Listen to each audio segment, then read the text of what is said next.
Assalamu alaikum student. I am Hassanan Munawwar. We will going to discuss anatomy.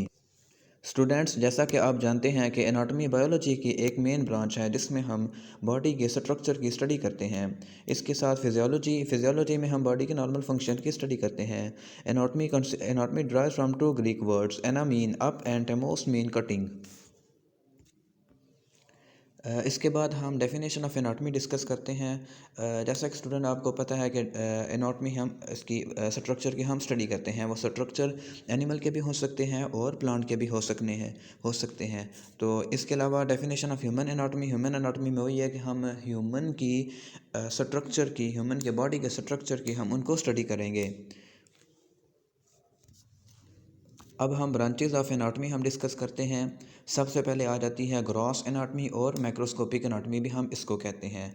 इसमें हम उन part की study करते हैं जो हम विदाउट माइक्रोस्कोप हम देख सकते हैं, यानी कि उनमें हम माइक्रोस्कोप का हम यूज़ नहीं कर सकते।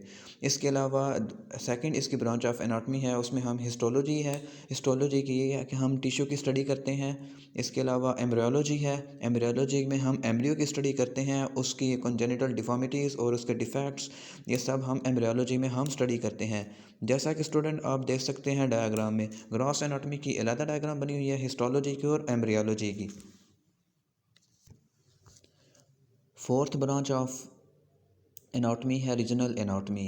रीजनल एनाटॉमी में हम किसी भी स्पेसिफिक पार्ट ऑफ बॉडी की हम स्टडी करते हैं। जैसा कि हमारा जीआईटी है, जीआईटी में हम एसोफेगस की स्टडी कर सकते हैं। इसके अलावा स्टमक की हम एनाटॉमी डिस्कस कर सकते हैं, उसकी हिस्टोलॉजी डिस्कस कर सकते हैं। इसी तरह हम किसी स्पेसिफिक एरिया की हम स्टडी करते हैं। इसके बाद फिफ्थ आती है सिस्टेमिक एनाटॉमी। सिस्टेमिक एनाटॉमी में हम बॉडी के कोई भी सिस्टम की स्टडी करते हैं। जैसा कि जीआईटी हो गया, नर्वस सिस्टम हो गया, रिस्पायरेटरी सिस्टम होगा, कार्डियोवैस्कुलर सिस्टम हो गया। बॉडी के हम एक स्पेसिफिक सिस्टम की हम स्टडी करते हैं। इसके अलावा सिस्टोलॉजी आती है। इसके अलावा साइटोलॉजी आती है, साइटोलॉजी में हम सेल की हम स्टडी करते हैं। सेल के बेसिक कंपोनेंट्स की हम स्टडी कर सकते हैं। इसके बाद आती है अप्लाइड एनाटॉमी। अप्लाइड एनाटॉमी में हम it is a branch of anatomy that deal with the study of diagnosis of disease. किसी भी डिज़ीज़ को डायग्नोस करने के लिए हम इंटरनल स्ट्रक्चर की हम स्टडी करते हैं। बेसिकली ये लिंक करती है पैथोलॉजी से, पैथोफिजियोलॉजी हम इसमें डिस्कस करते हैं। हमें इस तरह हम जब हमें स्ट्रक्चर का पता होगा तब हम उसकी पैथोफिजियोलॉजी हम किसी भी स्ट्रक्चर की डिस्कस कर सकते हैं। इसके अलावा क्रॉस सेक्शनल एनाटॉमी में हम cross sectional part of human body को हम डिस्कस करते हैं। स्टूडेंट, अब हम टर्मिनोलॉजीज़ ऑफ एनाटॉमी हम डिस्कस करेंगे। सबसे पहले आ जाती है वेंट्रल या फिर एंटीरियर एनाटॉमी। वो बॉडी का पार्ट जो इन फ्रंट ऑफ बॉडी हो या फिर नियर द एब्डोमेन हो, यानी कि जो सामने की तरफ हो बॉडी का पार्ट, उसको हम कहते हैं वेंट्रल पार्ट ऑफ बॉडी या फिर एंटीरियर पार्ट ऑफ बॉडी। इसके अपोजिट में आ जाता है डोर्सल या फिर पोस्टीरियर पार्ट ऑफ बॉडी, जो बैक साइड की तरफ बॉडी की हो, हम उसको डोर्सल या फिर पोस्टीरियर पार्ट ऑफ बॉडी हम कहते हैं। इसके बाद सुपीरियर और इन्फीरियर। सुपीरियर वो होता है कि जो बॉडी की अपर की जानिब हो, हम उसको सुपीरियर पार्ट ऑफ बॉडी कहते हैं। इन्फीरियर इसके अपोजिट में आता है, जो बॉडी की लोअर जानिब की तरफ, उसको हम इन्फीरियर पार्ट ऑफ बॉडी हम कहते हैं। इसके बाद आ जाता है मीडियल लाइन। अगर हम बॉडी को वर्टिकली कट करें, एक राइट साइड बन जाता है और एक लेफ़्ट साइड बन जाता है। जिस लाइन से हम बॉडी को कट करते हैं हम उसको मीडियल लाइन हम कहते हैं। इसके बाद हम डिस्कस करेंगे मीडियल वो होता है जो मीडियल लाइन के नियर होता है, वो बॉडी का पार्ट जो मीडियल लाइन की नियर होता है हम उसको मीडियल हम कहते हैं। इसके बाद लेटरल आ जाता है। लेटरल वो होगा जो मीडियल लाइन से अवे होगा। इसके बाद डीप और सुपरफिशियल आ जाता है। डीप वो होगा जो सरफेस से बहुत दूर होगा, जैसा कि बोन और स्किन के बारे में आप देख सकते हैं इधर। इसके बाद आ जाता है सुपरफिशियल वो होगा जो सरफेस के बिल्कुल करीब होगा, जैसा कि एग्जांपल में लिखा हुआ है skin is superficial to bone. और आप इन सब टर्मिनोलॉजीज़ को डायग्राम में भी हम आप देख सकते हैं। जैसा कि ऊपर वाले डायग्राम में इंटीरियर और वेंट्रल के बारे में बताया हुआ है, पोस्टीरियर के बारे में बताया हुआ है, सुपीरियर और इन्फीरियर और प्रॉक्सिमल और डिस्टल के बारे में भी बताया हुआ है।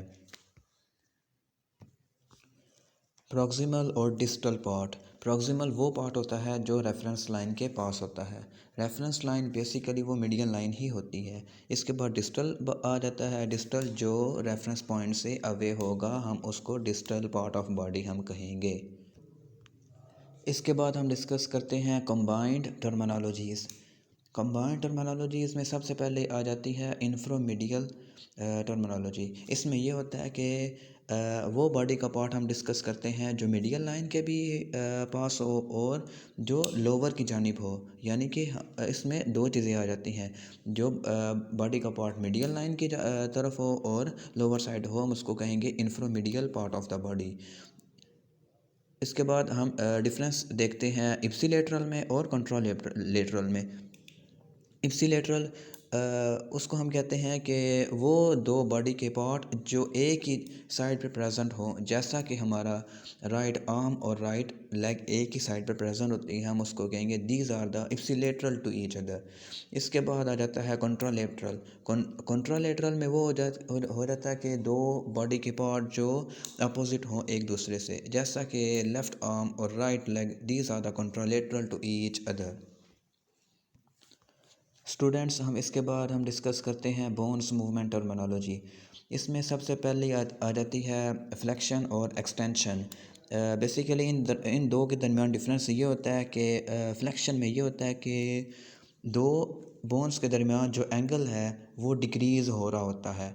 इस एक्सटेंशन में दो बोन के दरमियान जो एंगल होगा वो इंक्रीज़ होगा। जैसा कि आप डायग्राम में हम आप देख सकते हैं कि एल्बो में और हमारी बाइसेप मसल में जो अब एंगल डिक्रीज़ हो रहा है हम उसको उधर फ्लेक्शन कहा हुआ है।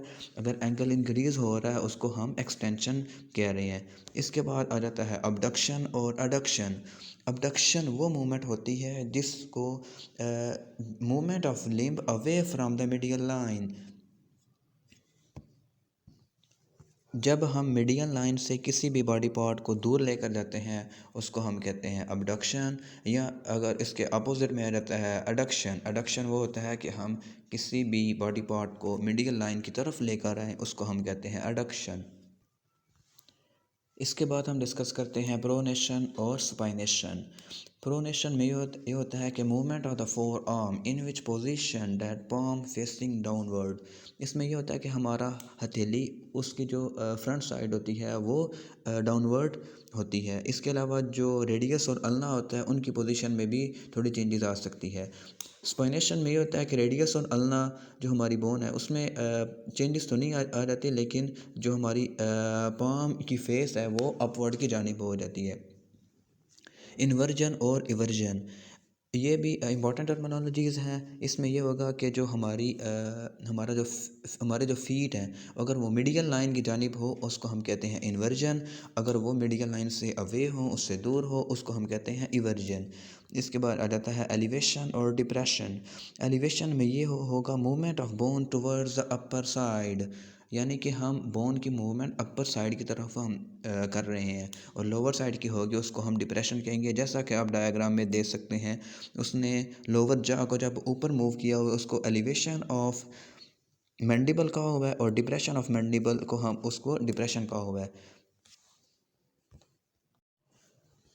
स्टूडेंट्स, हमारी दो लास्ट टर्मिनोलॉजी रह गई हैं एनाटॉमी की, वो है प्लैंटर फ्लेक्शन और डोर्सिफ्लेक्शन। इसमें बेसिकली सोल ऑफ फुट की मूवमेंट इन्वॉल्व हो रही होती है। अगर एंगल बिटवीन फुट और लेग इंक्रीज़ हो रहा होता है उसको हम कहेंगे प्लैंटर फ्लेक्शन। अगर एंगल डिक्रीज़ हो रहा होता है उसको हम कहेंगे डोर्सिफ्लेक्शन। ये आप डायग्राम में देख सकते हैं, आपको अच्छी तरह समझ आ जाएगी।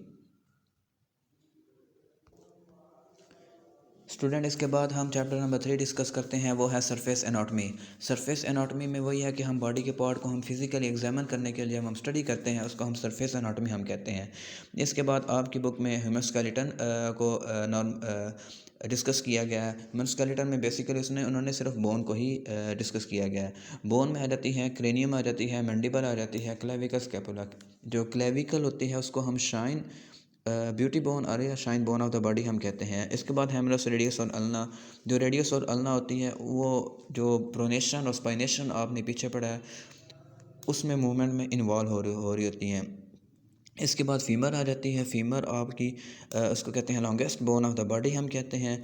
इसके बाद हाथ में और पाँव में जो हमारी बोन होती है उसमें कार्पल्स आ जाती हैं, मेटाकार्पल, फ्लेंजिस वगैरह, और जो बाकी पाँव में होती हैं उसमें कार्पल की जगह टार्सल आ जाती हैं, फ्लेंजिस सेम ही होती हैं। स्टूडेंट हम बाद में हम ह्यूमन स्कल के बारे में पढ़ेंगे। स्कल वो फ्लैट बोन होती है और जो ब्रेन को प्रोटेक्शन प्रोवाइड करती है उसको हम कहते हैं स्कल। ये मुख्तलिफ बोन से मिल के बनी हो जाती है, जैसे फ्रंटल बोन हो सकती है, टेम्पोरल, मैंडिबल, जाइगोमेटिक और नेजल, लैक्रिमल बोन, पैराइटल वगैरह। इनमें कुछ बोन पेयर्ड होती हैं और कुछ अनपेयर्ड बोन होती हैं। ये सारे मिल के हमारी ह्यूमन स्कल को बना रही होती हैं। स्टूडेंट इसके बाद हम डिस्कस करते हैं overview of upper limb. Upper limb तीन पार्ट्स के से मिलकर बना होता है। सबसे पहले फोर आर्म, आर्म और हैंड। फोर आर्म शुरू होता है स्कैपुला से और वो एंड होता है एल्बो जॉइंट के ऊपर। इसमें एक ही बड़ी बोन इन्वॉल्व होती है, उसको हम कहते हैं हेमरस बोन। हेमरस बोन, जैसा कि आपकी बुक में लिखा हुआ है, humerus bone is a long bone in the upper limb, यानी कि अपर लिम्ब में एक ही बड़ी हड्डी होती है, उसको हम कहते हैं हेमरस, और ये स्टार्ट होती है स्कैपुला से लेकर एल्बो तक इसकी एंड होती है। इसके बाद आता है आर्म। आर्म में बेसिकली दो बोन आ जाती हैं, इसमें रेडियस और अल्ना आ जाती है। रेडियस और अल्ना एक दूसरे से अपोजिट पोजीशन में होती हैं। इसके बाद जो हमारा हैंड है उसमें सबसे पहले जो स्टार्ट हो रही होती हैं वो कार्पल होती हैं। इसके बाद मेटाकार्पल्स, और जो हमारी फिंगर्स हैं उसमें उसमें 14 फ्लेंजिस बोन इन्वॉल्व होती हैं। अब हम डिस्कस करते हैं लोअर लिम्ब। लोअर लिम्ब में थाई एक मेन पोर्शन होता है, लेग होता है, पटीला होता है और फुट होता है। थाई में एक ही बोन इन्वॉल्व हो रही होती है, उसको हम कहते हैं फीमर। फीमर, जैसा कि मैंने आपको पीछे बताया, femur is a large bone of the lower limb होती है। इसके बाद लेग आ जाती है। लेग बेसिकली स्टार्ट होती है नी से लेकर और एंकल तक होती है। इसमें दो मेन बोन इन्वॉल्व हो रही होती हैं, टिबिया और fabula. Tibia tibia medial line के पास होती है, और जो फेबुला होती है वो थोड़ी मीडियल लाइन से अवे होती है। और टिबिया जो थोड़ी लार्ज होती है और फेबुला थोड़ी स्मॉल होती है, और दोनों मसल के साथ अटैच होती हैं। इसके बाद आ जाता है पटीला। पटीला को हम कहते हैं नी कैप। ये बेसिकली फीमर को और टिबिया को आपस में मिलाती है। इसके बाद हमारे फूट आ जाते हैं, उसमें 7 टॉर्सल, 5 मेटाटॉर्सल और 14 फ्लेंजिस होती हैं। पीछे आपने पढ़ा 8 कार्पल्स होती हैं जो हमारे हैंड में होती हैं। इसमें एक बोन कम होती है, उसको हम इसी वजह से हम इसको 7 टॉर्सल हम कहते हैं। जो हमारे हैंड है उसमें हम कार्पल कहते हैं, और हमारे जो फीट होते हैं उसमें हम टॉर्सल कहते हैं। स्टूडेंट्स अब हम डिस्कस करते हैं वर्टिब्रल कॉलम। वर्टिब्रल कॉलम को हम बैकबोन ऑफ द बॉडी भी हम कहते हैं। इसके अलावा हम उर्दू में इसको रीढ़ की हड्डी हम कहते हैं। Vertebral column consist of 33 irregular bone. C1 to C7 तक हम इसको सर्विकल वर्टिब्री हम कहते हैं। T1 to T12 तक हम इसको थोरेसिक रीजन में हम जो होते हैं उसको थोरेसिक वर्टिब्री हम कहते हैं। इसके अलावा L1 to L5 तक हम इसको लंबर रीजन में जो वर्टिब्री होती हैं हम इसको लंबर वर्टिब्री हम कहते हैं।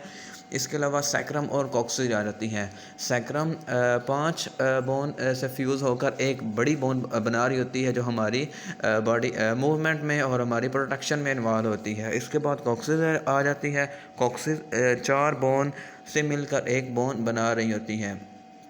जैसा कि स्टूडेंट आप डायग्राम में आप देख सकते हैं, आपको इससे अच्छी तरह समझ आ सकती है। अब हम डिस्कस करते हैं anatomy of pelvic region. Pelvic region को हम हिप बोन भी हम कहते हैं, और ये दो कॉक्सल बोन से मिलकर बनी होती है। जबकि छोटे बच्चों में ये आगे डिफ्रेंशिएट हो रही है 3 मेन पार्ट में, प्यूबिक में, इस्कियम में और इलियम में।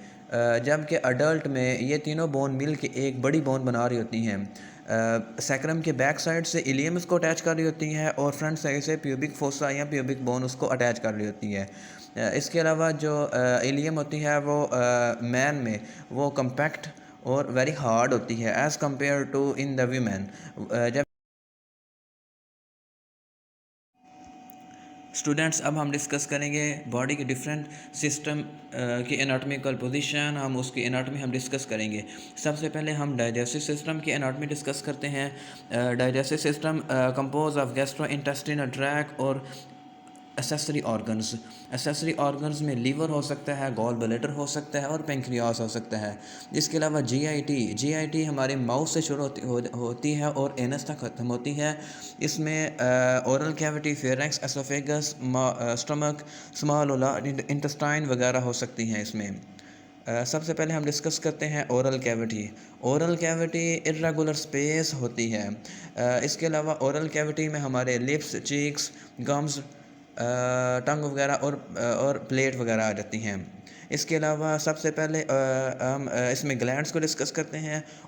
माउथ में 4 ग्लैंड प्रेजेंट होते हैं: कैरोटिड ग्लैंड, सबलिंगुअल ग्लैंड, सब मैंडिबुलर ग्लैंड और स्मॉल बक्कल ग्लैंड। अब हम डिस्कस करते हैं फेरेंक्स एक लॉन्ग ट्यूब होती है, 5 to 6 इंच उसकी लेंथ होती है, जो कि आगे कंटिन्यू होती है इसके साथ हमारे माउथ के साथ, हमारे लेरेंक्स के साथ और हमारे नोज़ के साथ। फेरेंक्स को आगे क्लासीफाई किया जाता है 3 मेन रीजन में: नेज़ोफेरेंक्स, ओरोफेरेंक्स और लेरेंजोफेरेंक्स भी हम इसको कहते हैं, और हाइपोफेरेंक्स भी हम इसको कहते हैं। इसके बाद हम डिस्कस करते हैं एसोफेगस को हम फूड पाइप भी हम कहते हैं। इसकी लेंथ होती है 25 सेंटीमीटर लॉन्ग और 2 सेंटीमीटर इसका डायमीटर होता है। इसके अलावा ये जो हमारा ट्रैकिया होता है, विंड पाइप, इससे बिहाइंड होता है और ये फेरेंक्स से स्टार्ट होता है और स्टमक तक इसका रीजन होता है। स्टूडेंट्स इसके बाद हम स्टमक को डिस्कस करते हैं। स्टमक मेन पार्ट है हमारी जीआईटी का। Stomach is a muscular bag होता है जो हमारे ड्यूडिनम के साथ जब अटैच होता है। ड्यूडिनम स्मॉल इंटेस्टाइन का मेन पार्ट है। इसके अलावा स्टमक की जो शेप होती है वो जे शेप ऑर्गन होता है। इसके अलावा इसकी जो लेंथ होती है वो 10 इंचज़ होती है। स्टमक को आगे फॉलोइंग पार्ट्स में हम इसको क्लासीफाई करते हैं। सबसे पहला पार्ट इसका फंडस होता है, उसके बाद इसकी मेन बॉडी होती है, इसके बाद इसका पाइलोरिक कैनाल होती है। फेरेंक्स को स्टमक को आपस में अटैच करने के लिए जंक्शन बनाए जाते हैं। इसी तरह स्टमक को आगे स्मॉल इंटेस्टाइन से अटैच करने के लिए मुख्तलिफ जंक्शन बनाए जाते हैं, उसको हम इलियोसिकल जंक्शन हम कहते हैं। अब हम डिस्कस करते हैं स्मॉल इंटेस्टाइन ये भी मेन पार्ट ऑफ जीआईटी है, और स्मॉल इंटेस्टाइन स्टमक जिधर एंड होता है उससे आगे स्मॉल इंटेस्टाइन स्टार्ट होता है। स्मॉल इंटेस्टाइन और स्टमक को वो मिलाता है वो जंक्शन, उसको हम इलियोसिकल जंक्शन हम कहते हैं। इसके अलावा स्मॉल इंटेस्टाइन की length 6.9 metre in the male और 7.1 मीटर इन द फीमेल होती है। इसके अलावा स्मॉल इंटेस्टाइन को हम 3 मेजर पार्ट में हम इसको क्लासीफाई करते हैं: डोडिनम, जेजिनम और इलियम। इसकी लेंथ भी उधर डिस्कस की गई है, वो आप देख सकते हैं। स्मॉल इंटेस्टाइन के बाद हम डिस्कस करते हैं लार्ज इंटेस्टाइन को। लार्ज इंटेस्टाइन शुरू होती है जब जिधर इलियम एंड होता है। इलियम क्या है? वो स्मॉल इंटेस्टाइन का पार्ट है। जब इलियम एंड हो रहा है उसके बाद हमारी लार्ज इंटेस्टाइन शुरू होती है, वो जो कि जाती है एनस तक जाती है, और इसकी लेंथ होती है 1.5 मीटर होती है। इसके बाद लार्ज इंटेस्टाइन आगे 4 मेजर पार्ट में आगे डिवाइड हो रही होती है। सबसे पहला पार्ट इसका सीकम, कोलोन, रेक्टम और एनल कैनाल हम कहते हैं। जो कोलोन है वो आगे फॉलोइंग 4 मेजर पार्ट में डिवाइड हो रही होती है: ascending colon, transverse colon, descending colon और सिग्मॉइड कोलोन हम उसको हम कहते हैं। स्टूडेंट्स आप इस डायग्राम में चेक कर सकते हैं एनाटॉमिकल फीचर्स के साथ फिजियोलॉजिकल फंक्शन भी डिस्कस किए गए हैं। माउथ का हो गया, सलाइवरी ग्लैंड्स हो गए, फेरेंक्स हो गए, एसोफेगस हो गए, स्टमक मेन पार्ट है। स्टमक में हमारे HCl हो गया जो मुख्तलिफ़ एंजाइम को एक्टिवेट करता है जो कि आगे फूड की ब्रेकडाउन करते हैं और मुख्तलिफ़ माइक्रो ऑर्गेनिज्म को किल करते हैं। इसके अलावा लीवर हो गया, लीवर भी हमारा मेजर ऑर्गन है हमारी बॉडी का। ये भी हमारे जो हमारे ओल्ड ब्लड सेल होते हैं उनको डिस्ट्रॉय करता है। इसके अलावा मुख्तलिफ़ पॉइज़न को जब कोई भी पैथोजन हमारी बॉडी में आता है जो लीवर उसको डिस्ट्रॉय करता है। इसके अलावा पेंक्रियास जो हमारे डिफरेंट हार्मोन सेक्रेट करता है जो हमारी ब्लड ग्लूकोज लेवल को आगे रेगुलेट कर रहे होते हैं। इसके बाद स्मॉल इंटेस्टाइन, स्मॉल मैक्सिमम जो अब्जॉर्प्शन हो रही होती है वो स्मॉल इंटेस्टाइन के पार्ट में हो रही होती है। इसके अलावा लार्ज इंटेस्टाइन जो आगे reabsorb some water and ions. इसके अलावा जो इसका एंड पोर्शन जो होता है उसको हम रेक्टम कहते हैं जो फीकल को स्टोर करता है। उसके अलावा एनस के थ्रू बॉडी से एलिमिनेट कर देते हैं। स्टूडेंट्स, अब हम डिस्कस करते हैं respiratory system. Respiratory system consist of nose, pharynx, larynx, trachea, bronchi and lungs. ये हमारी इंस्पायरेशन और एक्सपायरेशन में इन्वॉल्व होता है। इसके अलावा रिस्पायरेटरी सिस्टम को क्लासिफाई किया जाता है अपर रिस्पायरेटरी सिस्टम में, लोअर रिस्पायरेटरी सिस्टम में। जो अपर रिस्पायरेटरी सिस्टम होता है वो नोज़, फेरेंक्स और एसोसिएटेड स्ट्रक्चर से मिलकर बना होता है। इसके बाद लोअर रिस्पायरेटरी सिस्टम आ जाता है, उसमें larynx, trachea, bronchi and lungs वगैरह आ जाते हैं। रिस्पायरेटरी सिस्टम का अब हम लेरेंक्स पार्ट हम डिस्कस करते हैं। लेरेंक्स की एनाटमी होती है कि lies in front of lowest part of pharynx and also present in the upper prominent part of wind pipe and opens into the trachea. इसके अलावा लेरेंक्स में डिफरेंट कार्टिलेज के साथ अटैच होते हैं। जो मेन कार्टिलेज होता है वो थायराइड कार्टिलेज होता है जो लेरेंक्स के साथ अटैच होता है। इसके अलावा लेरेंक्स के ऊपर एपिग्लोटिस होता है जो हमारे को क्लोज करता है ड्यूरिंग स्वॉलोइंग में। इसके बाद हम डिस्कस करते हैं vocal cord. Vocal cord sound production में इन्वॉल्व होते हैं जो हमारे लेरेंक्स के इनसाइड प्रेजेंट होते हैं। स्टूडेंट्स, अब हम डिस्कस करते हैं ट्रैकिया। ट्रैकिया को हम विंड पाइप भी हम कहते हैं और इसकी लेंथ होती है 10 सेंटीमीटर। इसके अलावा ब्रोंकाई होता है। ब्रोंकाई तब बनता है जब हम ट्रैकिया को जो एंड वाला पोर्शन होता है फिफ्थ वर्टिब्री उसको हम बाइफरकेट करते हैं। जब उसके बाद हमारे ब्रोंकाई होता है। जैसे कि आपकी किताब में लिखा गया है कि trachea divide into two main bronchi, right and left bronchi. Bronchi आगे डिवाइड हो रही होती हैं ब्रोंक्यूल्स में, यानी कि ब्रोंक्यूल्स छोटी छोटी नालियाँ होती हैं जो मिल के ब्रोंकाई बना रही होती हैं और ब्रोंकाई से आगे आगे ट्रैकिया बन रहा होता है। इसके अलावा जो ब्रोंक्यूल्स हैं जो सबसे छोटी नालियाँ हैं वो आगे डिवाइड हो रही होती हैं एल्वियोलाई में। स्टूडेंट्स, अब हम डिस्कस करते हैं anatomy of urinary system. Urinary system comprises of kidney, ureters, bladder and urethra. जो मेजर ऑर्गन इसका होता है वो किडनी होता है जो कि यूरिन की एक्सक्रीशन में इन्वॉल्व होता है। इसके बाद यूरेटर्स आ जाता है, यूरिनरी ब्लैडर और यूरिथ्रा आ जाता है। Urethra outside of the body होता है जो यूरिन को बॉडी से एक्सक्रीट करवा रहा होता है। इसके बाद हम नेफ्रॉन्स को डिस्कस करेंगे। नेफ्रॉन क्या है, जो बेसिक स्ट्रक्चरल और फंक्शनल यूनिट। स्टूडेंट्स, अब हम डिस्कस करते हैं यूरिनरी सिस्टम की एनाटॉमिकल फ़ीचर्स। इसमें किडनी मेन ऑर्गन है, हम उसको डिस्कस करेंगे। किडनी हमारा एक्सक्रीटरी ऑर्गन है जो यूरिन को बॉडी से एक्सक्रीट करवा रहा होता है। इसके अलावा इसके एनाटॉमिकल फ़ीचर्स यही हैं कि लंबर रीजन में प्रेजेंट होता है और इसकी जो शेप होती है वो बीन शेप होती है। जब हम किडनी को डिवाइड करते हैं तो इसके दो मेन पार्ट बनते हैं, कॉर्टेक्स रीजन और मेडुल्ला रीजन। जो कॉर्टेक्स रीजन उसको हम आउटर जोन हम किडनी कहते हैं। जो मेडुल्ला रीजन होता है जो उसको हम इनर जोन ऑफ किडनी हम कहते हैं। इसके बाद नेफ्रॉन होता है। नेफ्रॉन बेसिक स्ट्रक्चरल और फंक्शनल यूनिट ऑफ किडनी हम इसको कहते हैं। बेसिकली यही बहुत इंपॉर्टेंट होता है, हम इसी को हम डिस्कस करते हैं बाद में। इसके बाद हम नेफ्रॉन के पार्ट्स को डिस्कस करेंगे। उसमें ग्लोमेरुलस हो गया, रेनल ट्यूब्यूल्स हो गया, बुमेन कैप्सूल्स हो गई, proximal convoluted tubules, loop of Henle, distal convoluted tubules और कलेक्टिंग ट्यूब्यूल्स या फिर कलेक्टिंग डक्ट हम इसको कहते हैं।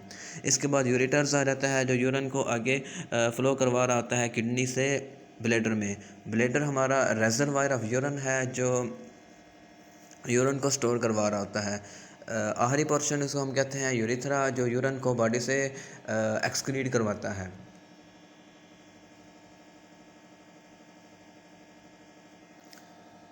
अब हम इसके बाद डिस्कस करते हैं कार्डियोवैस्कुलर सिस्टम।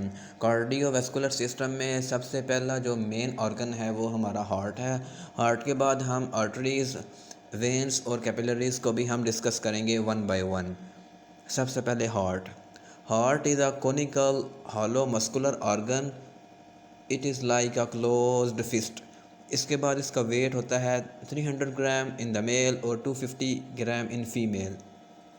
इसकी जो एनाटॉमिकल फीचर्स होते हैं, जो हार्ट लाई करता है वो थॉरैक्स में और बिहाइंड द स्टर्नम और बिटवीन द टू लंग्स में प्रेजेंट होता है। इसके बाद हम डिस्कस करते हैं coverings of the heart. Covering में सबसे पहले आ जाती है पेरिकार्डियम, जो डबल लेयर्ड मेम्ब्रेन होती है, जो हार्ट की प्रोटेक्शन में इन्वॉल्व होती है, हार्ट को कवर कर रही होती है। इसके अलावा ये लुब्रिकेशन हार्ट को प्रोवाइड कर रही होती है।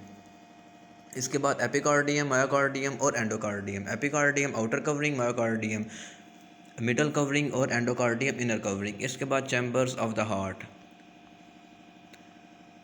हार्ट के 4 चैम्बर्स होते हैं, 2 एट्रिया और 2 ventricles, right and left atria and right और लेफ्ट वेंट्रिकल। साइड पर आप हार्ट का स्ट्रक्चर चेक कर सकते हैं, आपको अच्छे तरीके से समझ आ जाएगी। इसके बाद हम डिस्कस करते हैं walls of the heart. Heart के बेसिकली 4 वॉल्स होते हैं। सबसे पहले एट्रियोवेंट्रिकुलर वॉल, वो आगे 2 वॉल में डिवाइड हो रहा होता है, ट्राइकस्पिड वॉल और bicuspid valve. Tricuspid wall right atrium और राइट वेंट्रिकल के दरमियान प्रेजेंट होता है। इसके अलावा बाइकस्पिड वॉल या फिर उसको हम माइट्रल वॉल हम कहते हैं, जो कि लेफ़्ट एट्रियम और लेफ़्ट वेंट्रिकल के दरमियान होता है। इसके बाद सेमिलूनर वॉल। सेमिलूनल वॉल भी आगे 2 वॉल में क्लासीफाई हो रहा होता है। पहला होता है पल्मोनिक वॉल, जो राइट वेंट्रिकल और पल्मोनरी आर्टरी के दरमियान प्रेजेंट होता है। इसके बाद आयोर्टिक वॉल, जो लेफ्ट वेंट्रिकल और आयोर्टा के दरमियान प्रेजेंट होता है। इसके बाद आयोर्टा। आयोर्टा is the largest artery in the human body, originating from left ventricle to the heart and extended down to the abdomen. इसके बाद आयोर्टा का फंक्शन उसने बताया हुआ है। आयोर्टा ऑक्सीजनेटेड ब्लड को बॉडी में डिस्ट्रीब्यूट कर रहा होता है। इसके बाद आर्टरीज़ आ जाती हैं। आर्टरीज़ वो ब्लड वेसल होती हैं जो ऑक्सीजनेटेड ब्लड को कैरी कर रही होती हैं, अवे फ्रॉम द हार्ट लेकर जा रही होती हैं। इसके बाद आर्टरीयूल्स आ जाती हैं। जो स्मॉल डिवीजन ऑफ आर्टरी होती हैं हम उसको आर्टरीयूल्स हम कहते हैं, जो कि आर्टरीज़ को और कैपिलरीज़ को आपस में मिला रही होती हैं। इसके बाद कैपिलरीज़ आ जाती हैं। Capillaries diffuse network of blood vessels होता है, जो आर्टरीयूल्स को आगे विन्यूल्स के साथ मिला रहा होता है। विन्यूल्स क्या है? वो small division of blood vessels हैं ऑफ वेन, जो कनेक्ट कर रही होती हैं वेन को और कैपिलरीज को। इसके बाद वेन है जो डीऑक्सीजनेटेड ब्लड को कैरी कर रही होती हैं टुवर्ड्स द हार्ट। स्टूडेंट्स, अब हम लास्ट पोर्शन डिस्कस करते हैं, वो है एनाटॉमी ऑफ रिप्रोडक्टिव सिस्टम। सबसे पहले हम मेल रिप्रोडक्टिव सिस्टम को डिस्कस करेंगे, इसके बाद फीमेल रिप्रोडक्टिव सिस्टम को डिस्कस करेंगे। मेल रिप्रोडक्टिव सिस्टम में सबसे पहले हम यूरिथ्रा को डिस्कस करेंगे। यूरिथ्रा क्या है? यूरिथ्रा नैरो फाइब्रोमस्कुलर ऑर्गन है, जो कि हमारी outside of the body present होता है, जो कि यूरिन की और सीमन को कंडक्ट करवा रहा होता है from the bladder towards the outside of the body. इसके बाद प्रोस्टेट ग्लैंड रिप्रोडक्टिव सिस्टम में और यूरिनरी सिस्टम में इन्वॉल्व होता है, और इसकी ओवल शेप स्ट्रक्चर होता है, और इसके 2 लूब होते हैं जो कि इसने यूरिथ्रा को सराउंड किया होता है। इसके बाद सेमिनल वेसिकल के सैक्स होते हैं, जो कि ब्लैडर और रेक्टम के दरमियान प्रेजेंट होते हैं। इसके बाद स्क्रूटम ये थिन एक्सटर्नल सैक होता है, जो कि टेस्टिकल्स को इसने कवर्स किया होता है, और एक स्क्रूटम में एक टेस्टिस प्रेजेंट होता है।